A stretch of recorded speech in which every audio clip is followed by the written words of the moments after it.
जय श्री कृष्ण। कभी कभी छोटे बच्चे भी बहुत कुछ सिखा जाते हैं।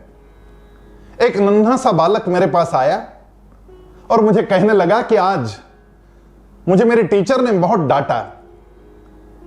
अब जब ये बात वो कह रहा था तब वो उदासी, वो नाराजगी उसके चेहरे पर कहीं दिख नहीं रही थी। तो मैंने पूछा, जब आपकी टीचर आपको डांट रही थी तो आपको बड़ा गुस्सा आया होगा, क्या आप नाराज हो गए?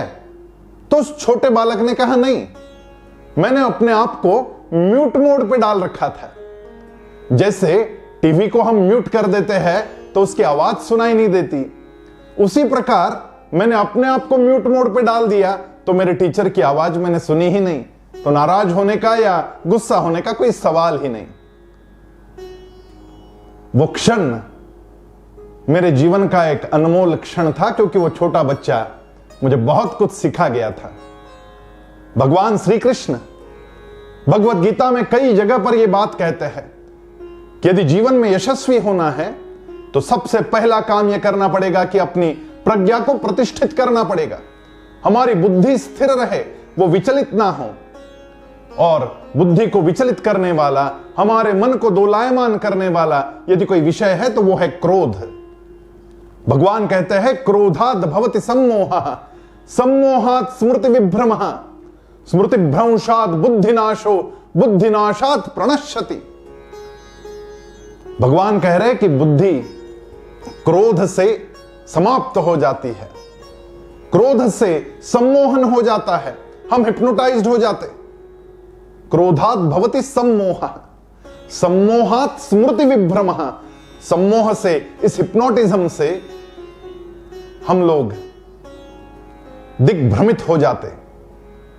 जब बुद्धि हमारी दिग्भ्रमित हो जाती है तब हमारी स्मृति चली जाती है, हमें क्या ठीक है और क्या गलत है इसका भेद करना नहीं आता। और जब इस प्रकार हमारी बुद्धि समाप्त हो जाती है तब बुद्धिनाशात् प्रणश्यति, वो सर्वनाश की ओर ले जाने वाली घटना घट जाती है। अक्सर यह घटता है कि जब हमें क्रोध आता है तब हमारा अंतर्मन सो जाता है, हमारा सबकॉन्शियस माइंड अनकॉन्शियस हो जाता है।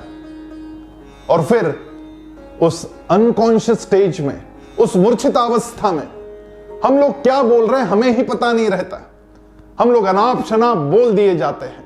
और फिर जब हमारा सबकॉन्शियस कॉन्शियस हो जाता है, जब हमारा विवेक बाद में जग जाता है, तब हम लोगों को लगता है कि मैंने जो किया वो गलत किया, मेरे मुंह से जो शब्द निकले वो गलत शब्द थे। एक बार हुआ यूं कि भगवान बुद्ध के पास कोई एक आदमी आया और उस आदमी ने अनाप शनाप गालियां बक दी, अपशब्द कह दिए, और भगवान बुद्ध स्मित हास्य करते रह गए।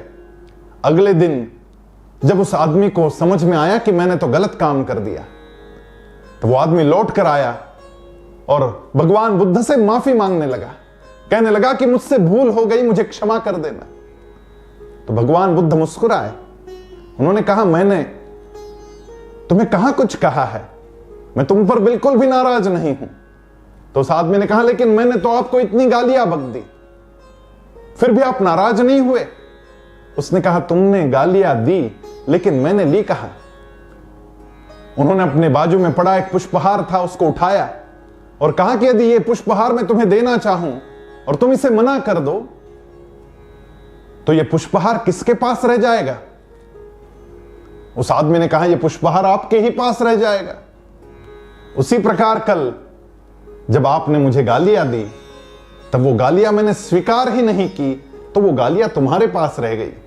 मेरे पास जब वो पहुंची ही नहीं तो मैं नाराज क्यों हो जाऊं? गुस्सा आदमी को विचलित कर देता है, और सामने वाले के गुस्से पर यदि हम गुस्सा हो जाए तो फिर काम सारा ही बिगड़ जाता है। और भगवान कह रहे हैं, बुद्धिनाशात् प्रणश्यति, बुद्धि के नाश से प्राण का भी नाश हो सकता है, सर्वनाश हो सकता है।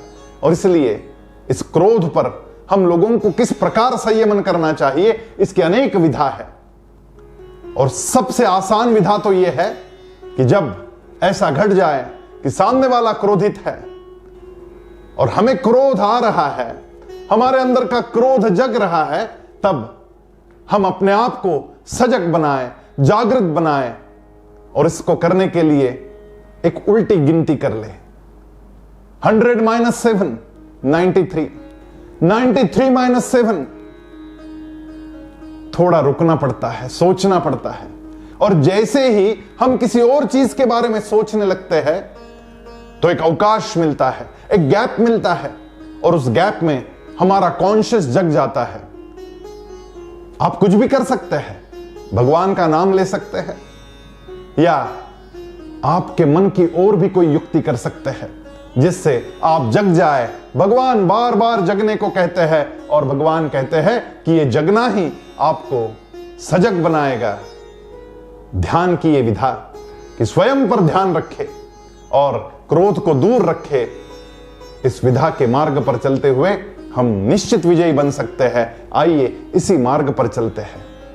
जय श्री कृष्ण।